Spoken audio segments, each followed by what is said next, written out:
एक फकीर हजरत बहलूल दाना कभी कब्रिस्तान में जाकर रोता तो कभी मस्जिद के दरवाजे पर। लोग उसे देखकर हैरान होते और सोचते, जब सारी दुनिया के लोग मस्जिद के अंदर जाकर रोते हैं और खुदा से दुआएं मांगते हैं, तो फिर ये बहलूल फकीर मस्जिद के बाहर बैठकर क्यों रोने लग जाता है? और दूसरी बात, ये लोगों की कब्रों पर बैठकर क्यों रोता है? फिर एक दिन उस फकीर को किसी ने जब मस्जिद के दरवाजे पर बैठकर रोता देखा तो उस शख्स ने बहलूल से रोने की वजह पूछी कि बाबा मस्जिद के बाहर बैठकर क्यों रो रहे हो? तो कहने लगा, लोगों की और अल्लाह की आपस में सुलह करवा रहा हूँ। तो इस पर उस शख्स ने दोबारा पूछा, बाबा फिर क्या बना, सुलह हुई या नहीं? तो बहलूल कहने लगता, यार वो तो मान गया है मगर लोग नहीं मान रहे। वो शख्स बोला, हाँ बाबा जी सच कह रहे हो, लोग वाकई में नहीं मानते, दुनियादारी में मस्त रहते हैं। कुछ दिन बाद फिर से उस फकीर बहलूल दाना को उसी शख्स ने कब्रिस्तान में बैठकर रोते हुए देखा तो फिर दूसरी बार भी पूछा, बाबा आज यहाँ कब्रिस्तान में बैठकर क्यों रो रहे हो? तो बहलूल ने कहा, आज भी लोगों की और रब की सुलह करवाने की कोशिश कर रहा हूँ। तो इस पर उस शख्स ने पूछा,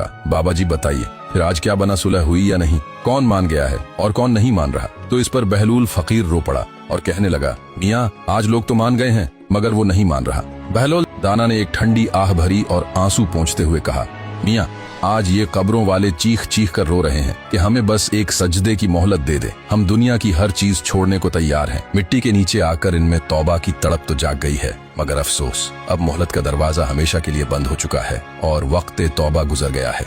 सबक, इंसान की सबसे बड़ी गलतफहमी ये है कि वो सोचता है उसके पास तौबा के लिए अभी बहुत वक्त है। अल्लाह और बंदे की सुलह का वक्त सिर्फ उस वक्त तक है जब तक सांसों की डोरी चल रही है। दुनियादारी की हवस और जवानी के गुरूर में हम उस रब को भूल जाते हैं जो हमें रोज बुलाता है। जब मौत दस्तक देती है तो इंसान एक सजदे के लिए तरसता है, मगर तब कोई फरियाद काम नहीं आती। इससे पहले कि हम भी उन लोगों में शामिल हो जाएं जो कब्रों में जाकर पछता रहे हैं, हमें आज इसी वक्त अपने रब से सुलह कर लेनी चाहिए। मौत का कोई भरोसा नहीं और मोहलत खत्म होने के बाद पछतावे के सिवा कुछ हाथ नहीं आता।